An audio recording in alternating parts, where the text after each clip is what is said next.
All right, the last type of functions that we're going to graph are what's called the piecewise functions. I think we did this a little bit before.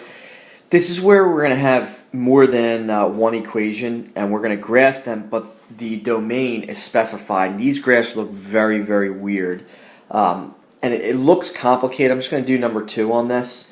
What you really just have to know, let's just break this up. We're going to graph this equation, x squared minus 1, and then we're going to graph, I'll put this in a different color, we're going to graph y equals x cubed. Now if I graphed each of those separately, it'd be very, very easy. We've graphed all of these. But then, here's the other part, we're going to restrict the domain for each. So only graph the parabola when x is greater than 2. We're only going to graph the s-curve for when the x values are less than or equal to 2. Let's graph the first one. Now I should know the basic shape. This x squared minus 1, I know this is a parabola that goes up. And I know this minus 1, that's a vertical shift, they go down 1. I'm going to graph the entire function first. Because sometimes when we try to graph it in pieces, we don't understand it. Here's the vertex. And let's see here, if I graphed, if it says x squared, we're going to be at 1, 0, and negative 1. This is the whole graph. That's real simple. Now what this means is, I only want to graph the part of the parabola where x is greater than 2. Here is where x is greater than 2. If you put 2 into this equation, you get 2 squared, which is 4. 4 minus 1 is 3. So 2, 3, it actually should be like right here. Now you're only graphing where x is greater than 2. So if I just keep going, right, it looks like this. I can erase all the parts where x is less than 2, which is all this. I get rid of. I'm only graphing this piece. So it looks really weird. You only have, it really doesn't even look like a parabola. It almost kind of looks like a line, but it really is a parabola because it really should curve.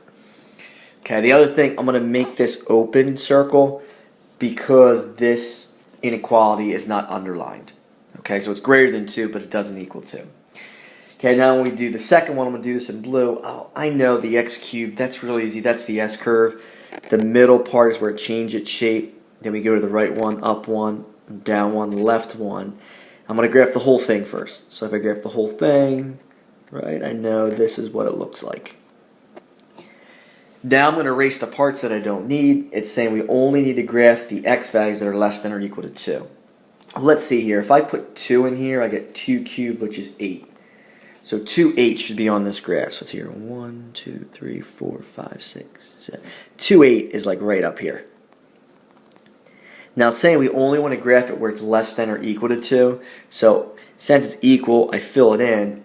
And since it's less than, it's really everything that I have, right? It goes up, and then it just stops. So the only thing that I'm going to erase is, is the arrow there. So it just goes up, and then it just stops. Okay? So I don't have that arrow for 2, 8. So these graphs look very, very weird, but you're only graphing certain pieces of each.